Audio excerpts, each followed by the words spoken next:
Another amazing pod, Late Night with Chefs, Truffle Boy reporting live. And today we have an amazing guest chef live from San Francisco. We have Chef Lindsey Vorhees. How are you doing today? Good. How are you? Hello, Good, everyone. good. Super excited to have you on the pod and learn a little bit more about your journey into the food world and how you got started. Yeah. I guess you know my dad. Uh, and Yes, that I do. Went to culinary school together. yeah, so I guess a lot of it really started there. He's quite obsessed with food, so I guess that kind of naturally spilled into my upbringing as well. Was he cooking a lot, prior to him even kind of getting that culinary education? Like when you were growing up, was there always kind of like food being made? And did you partake in that as well? Yeah, yeah, I mean, he got into cooking in his like I think early 30s, and like yeah, I was kind of he was always into cooking, and I think it just kind of ramped up over time. I mean, he didn't go to culinary school until after I finished high school and was in college, so that was kind of like a dream of his, but like yeah, it was definitely always part of the household. Awesome. Anything that your mom makes better than your dad? Ooh.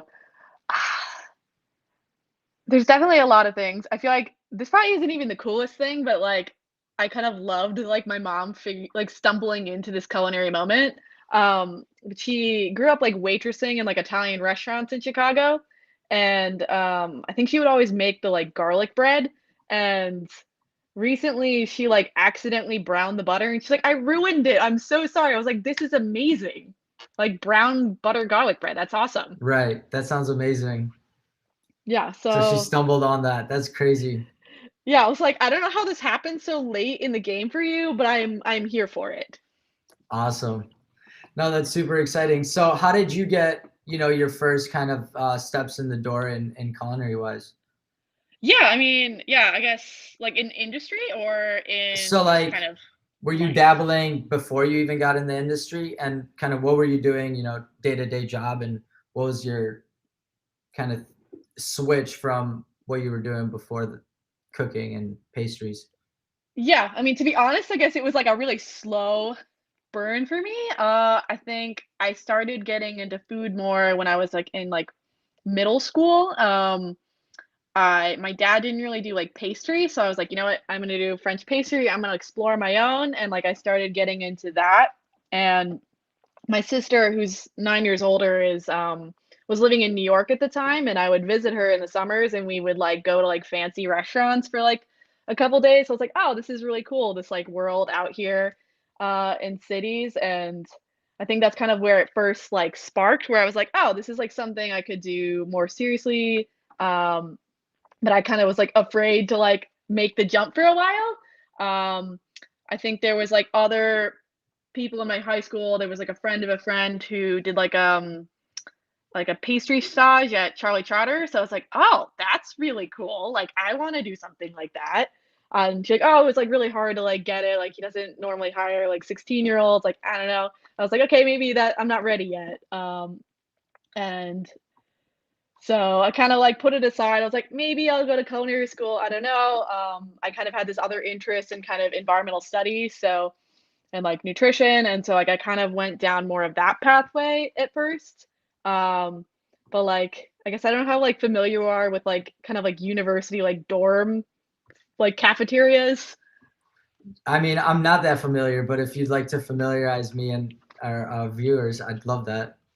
Sure. I mean, I guess like growing up like as a foodie and like cooking for myself, like that was like very natural, and it was like this kind of like different world of kind of like very processed things that were kind of like the same every day. And I was like, all right, this is not going to work. Like, I got to figure out how to get a kitchen. Like, I don't think I'm like cut out for this cafeteria lifestyle. Like, everybody else is like fine because they don't know how to cook. But I'm like, I don't know. So I think that's kind of like kept that drive alive even when I was like studying different things. It was like I was still kind of putting cooking first.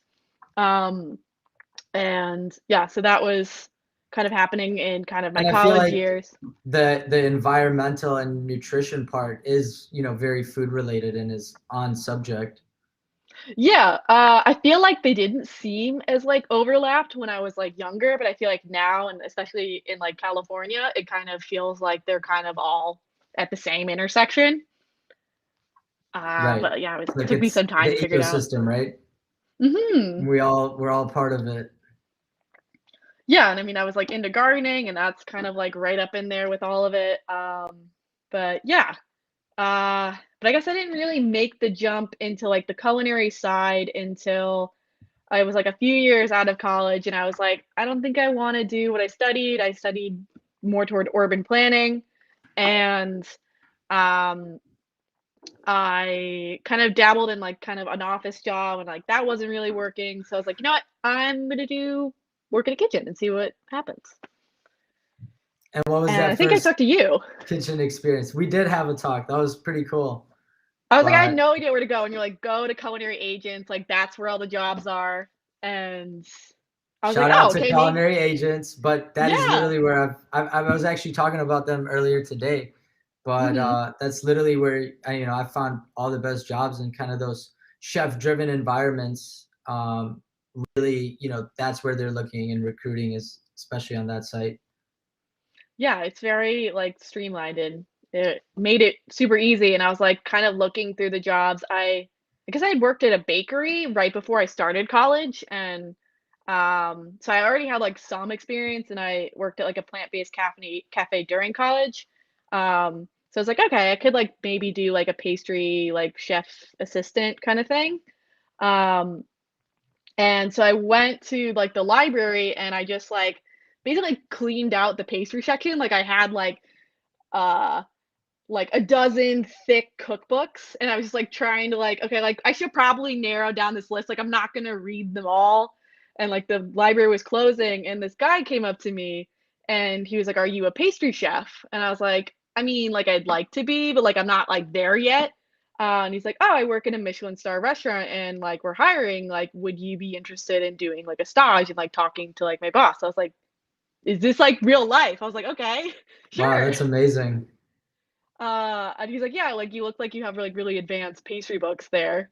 And I was like, "Okay." And I didn't end up working there, but, like, it kind of, like, I think, like, helped cross over into that world more of, like, okay, like, I kind of fit into this better than I thought I do, even though I don't really have the training. And, yeah, I ended up working at a seafood restaurant that doesn't exist anymore, but it was called Ayala, and yeah. And what were you doing? You were doing the pastry department over there? Yeah, so yeah, I started out kind of like assisting, with kind of like plated desserts, and then kind of like I was just like interested in everything. So I was like, wherever you want to throw me. So like I was doing oysters, I did like salads. I think I even tried to like be like, can I help the bartenders out? They were like, I don't know. That might be too much. But yeah, it was I just like learned everything about seafood that I could, and was kind of like training for pastry for a while. That's amazing. And then is this on the West Coast? Yeah, yeah, so this was in San Francisco. Yeah, I guess all of this, post-college was in San Francisco. Nice, that's awesome. That and then that really makes you a more well-rounded, you know, chef and culinary hospitality individual when you work other stations and kind of see, you know, all those other different perspectives and kind of feel their struggles and their, you know, day in and day out sort of situations. That's pretty cool. I didn't know that, and I'm so pleased to learn that. Mhm. What were some of those like really cool things that you learned about seafood that you might have not, you know, learned if you had not taken, you know, kind of that leap into that station and kind of dive into that? Yeah, I mean, I it it was cool to watch, like, definitely the other line cooks were just, like, really quick with all the, like, filleting the fish. I didn't pick up everything, but, like, just, like, seeing kind of, like, the skillfulness of it all, and, like, I guess I would more grasp, like, just, like, shucking oysters and kind of, like, preparing, like, little uni appetizer things. Um, yeah, I don't know, I would try to sub in when I can, and, like, we'd kinda switch stations. I guess they try to cross train everyone out here. I don't know if that's, like, common It is, across the it country. is when you're now, especially more than ever, everybody wants a cross-trained person because of the lack Mhm. of, you know, or the lack of employees that are available.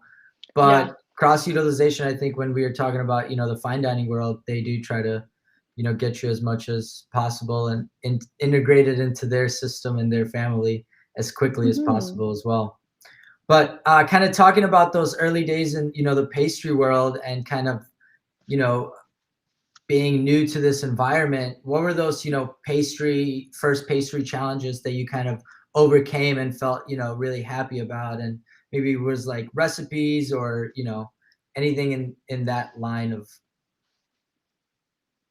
Yeah, I don't know. I feel like I probably did it kinda backwards, like, I was most intimidated by, like, knife skills. There was, like, I think a guy in my high school that, like, worked in kitchens and, like, cut his finger off and, like, had to get it, like, re-sewn, so I was, like, afraid that was gonna happen to me, but, like, the more complicated stuff, I think I was more at ease with, like, with, like, the ice cream machine and, like, when I was assisting, my the pastry chef was really interested in, like, pastry competitions and kind of creating kind of these, like, more like competition desserts that had, like, kind of like 12 different components to them with, like, little tiny things, so it's, like, just kind of figuring out how to, like, piece it all together, and, like, when I, like, actually started to plate things that kind of looked closer to hers, I was like, "Wow, I feel like this is, like I didn't expect to get here this fast."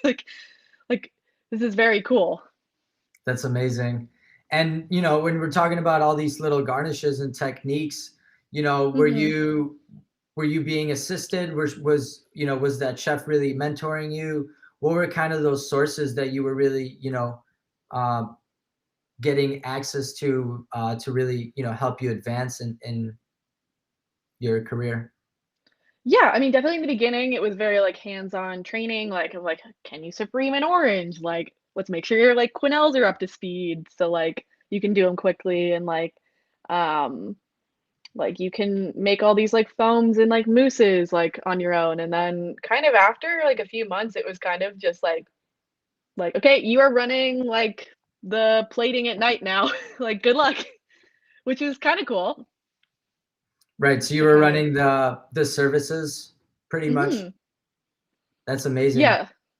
So that kind of like fast tracked me into like being like the full head of the pastry department pretty quickly, which I was not expecting to get at my first job. But was very cool experience. Kind of was always kind of learning as I went.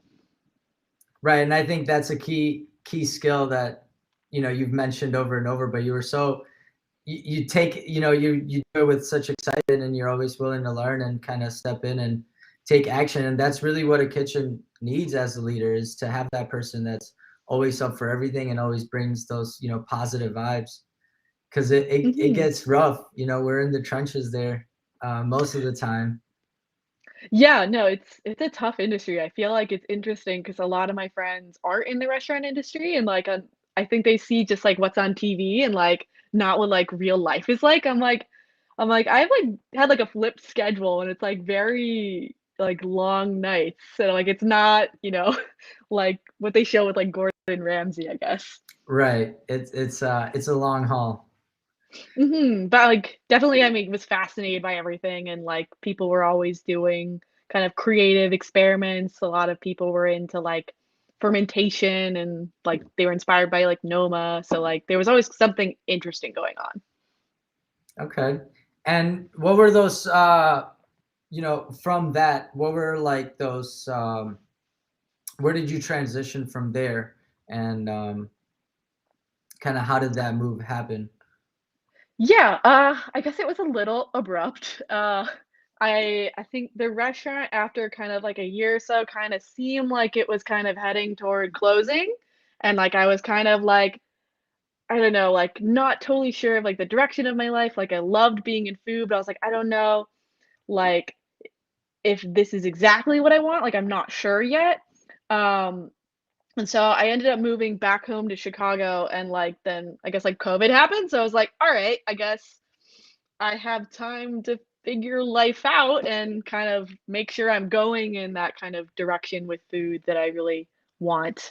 So yeah, kind of I guess leads more toward the chapter I'm in now, but happy to talk more about the in between if you want.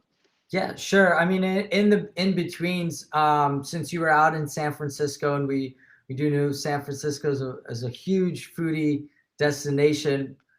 Did you get to Hmm. enjoy, or any of those really kind of memorable, iconic things that only kind of happen in San Francisco food scene, or in general in what is San Francisco as is, that kind of inspired you, and you've made desserts or recipes out of that?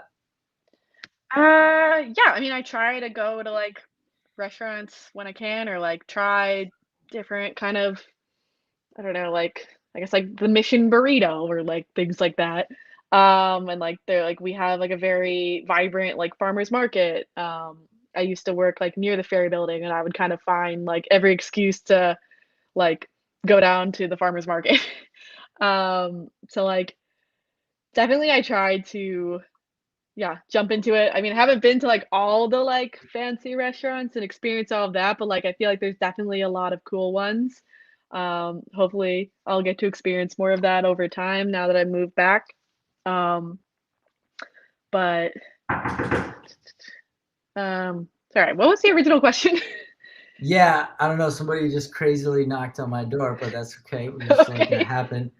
But what I wanted to say is, what were those like inspirations that you got from San Francisco? Because it is such a Mm. beautiful city to live in. Yeah, I mean, definitely, especially I think at the seafood restaurant where it was everything was very, like, influenced by the seasons and, like, the seafood and, like, all the kind of different cultures going on, like, we would kinda try to, like, tie in kind of the Mexican influences and, like, kind of the new trendy, like, Scandinavian influences and kind of the roots of, like, Italian and French, and, like, I think it was definitely, like, very influenced, I think, by California and, like, I guess, like, the produce and the fish and the farms that we have here. Yeah.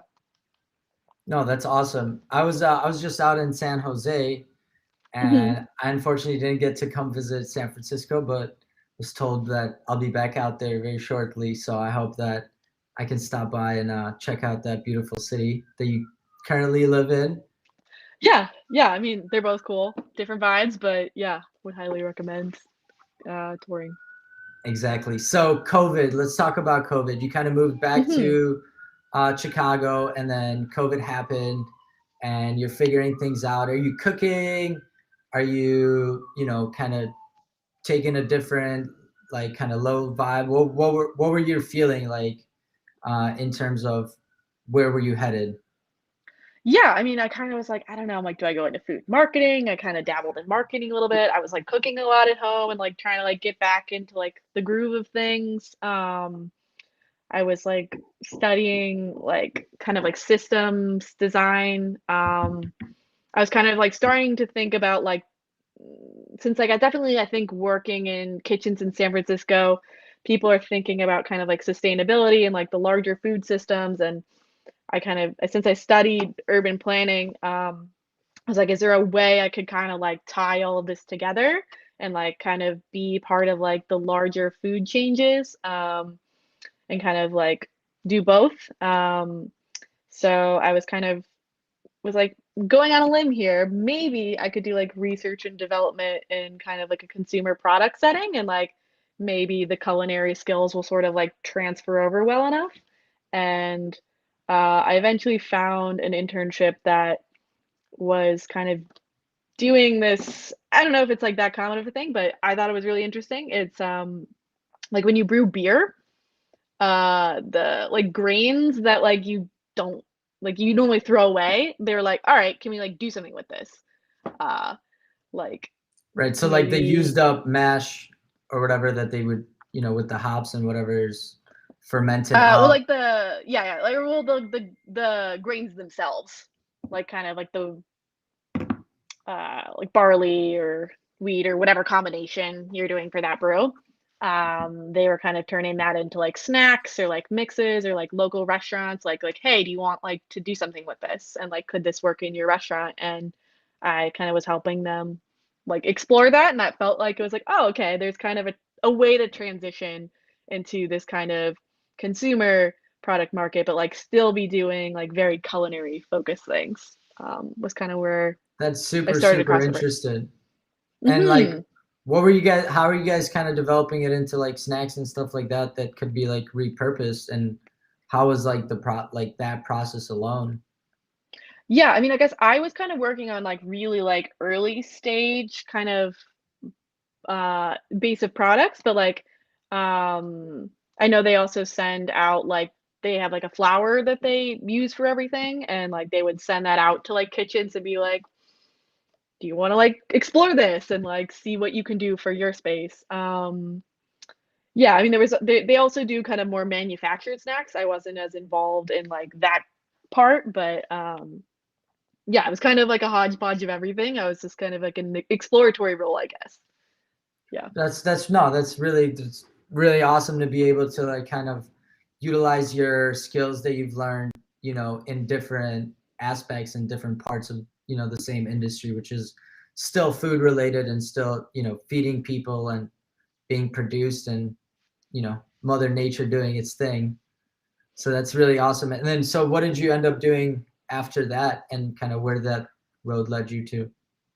Yeah, I guess that led me to my current role, and now I'm at a company called Simple Mills that does we do like gluten-free snacks and like baking mixes that mostly use like regenerative agriculture ingredients. Like we have,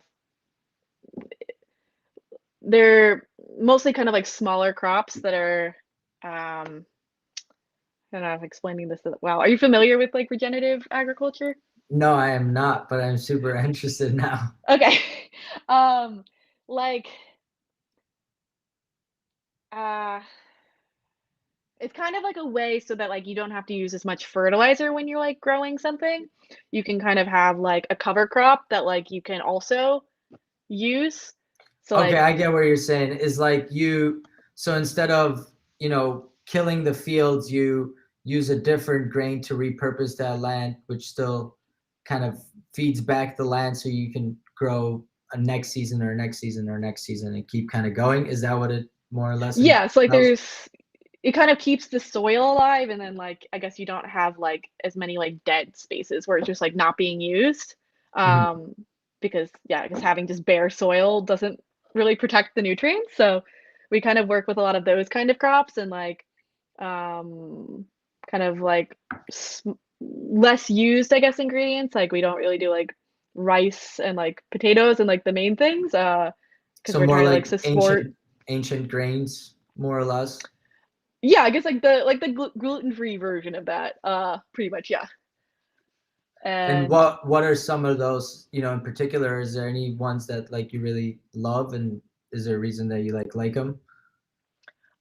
I mean, I think it's interesting. Like, I mean, they do a lot with almonds, but they've kind of been recently doing more things with like seeds, which I think is really interesting. I feel like that tends to just be like really nutrient dense and like has kind of like an interesting flavor profile. And like I guess you tend to avoid a lot of like more like allergens because I feel like unless more seeds, I guess people tend not to be allergic to. That makes sense. And then they're probably not as, genetically modified. Hmm. Is that been like a big reason, that is that part of your research and like stuff like that, that just like that bad product, that bad soil is producing, bad kind of food and it's not really nutritionally dense or really good for you? Uh, Probably that's also part of it. I'm sure they are better crops actually. Yeah, I mean, I think they're trying to kind of protect the agriculture industry while also kind of finding uses for all these smaller crops while catering, I guess, to this sort of like intolerant subsection of the population that can't eat gluten. I don't know. It's a Right. lot of layers. No, for sure it is. It is. And I've actually recently when I was in San Jose, I saw there's like this pretty popular brand of almond flour tortillas. I Hmm, don't know if you've okay. ever seen them, but they're like in this like pink or purplish package. but we Yeah. served them like multiple times, and I tasted them and they're pretty good. And you know, the composition of them is like almond flour, like salt, and like a little bit of xanthan and tapioca Mhm. maltodextrin to hold it, you know, Yeah. all together. Is that Mhm. more or less kind of what you guys, you know, like try to produce, is like these approachable type of foods that are nutritionally dense? And what is your role in, you know, that production? Yeah, pretty much. Yeah, I guess kind of having them be less processed and like making it, yeah, healthy food approachable. And I am kind of like doing like partially like admin work, partially like lab management for the innovation center in the Bay Area, which is kind of like where a lot of the like sustainability and kind of like new product development is happening. So just kind of like a, yeah, can kind of help them stay organized, but also like learn about manufacturing, which is like totally new for me. Right.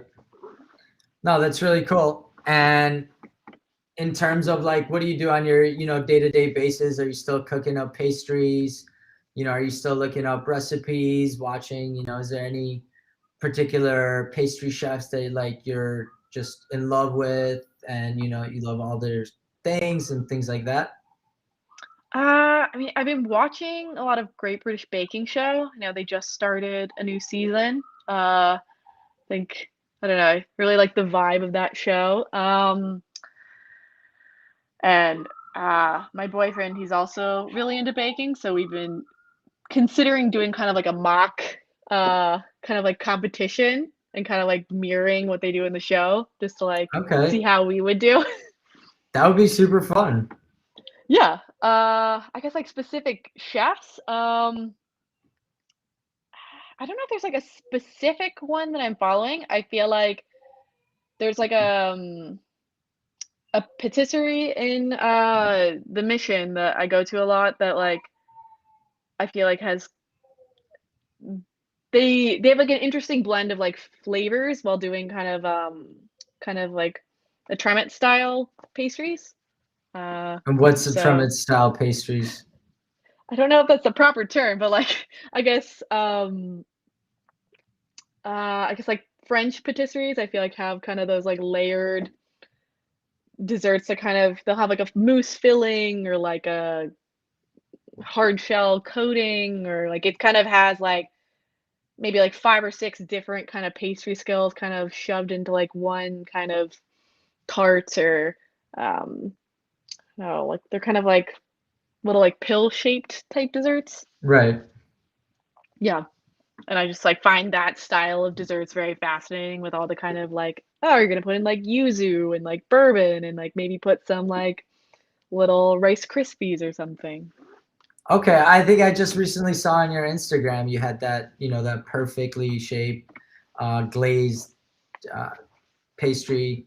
That's probably Mhm. what you're explaining, right? Where it's like, Yeah, yeah. you know, the puree, then you got your sponge cake, then you got your nuggets of Mhm. crispiness and stuff like that. Oh, that's really cool. So I learned something new Yeah. today. But Yeah, yeah, I no, don't those know. Yeah, they're very desserts, cool. those are like the showstoppers on the display, that the eye candy at the pastry shop usually. Mhm. Yeah, I don't know, I feel like they always have, like, the most interesting flavors, and they're probably really difficult to make. I've never made something that elaborate, but maybe one day. Uh, am signed up for culinary school in January, so who knows? That's awesome. Are you going to San Francisco Culinary School, or are you gonna be doing like online kind of a hybrid thing?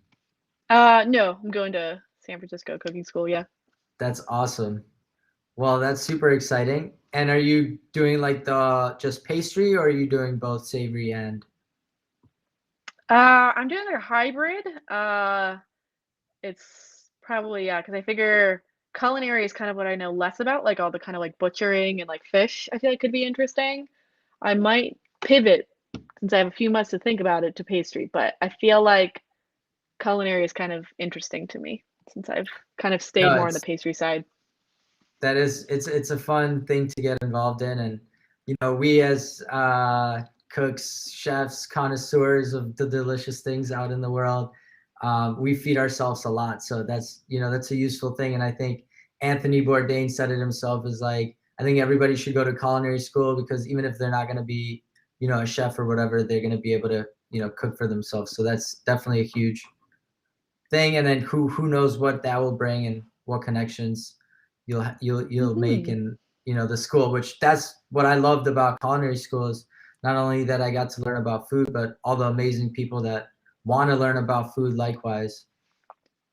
Yeah, I'm very excited. I've never really been in, like, I guess outside of working in a kitchen, like, kind of a school that's just dedicated to food, so I was like, "Oh, this will be very interesting." I'm used to being, like, the one weird kid that's like, "So is anyone into truffles? Just me? Okay."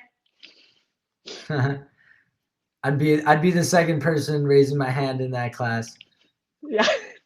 But no, for sure, that's super exciting, and you know, San Francisco is awesome. So probably gonna have some amazing teachers and trips and stuff like that. So super excited for that. Mhm.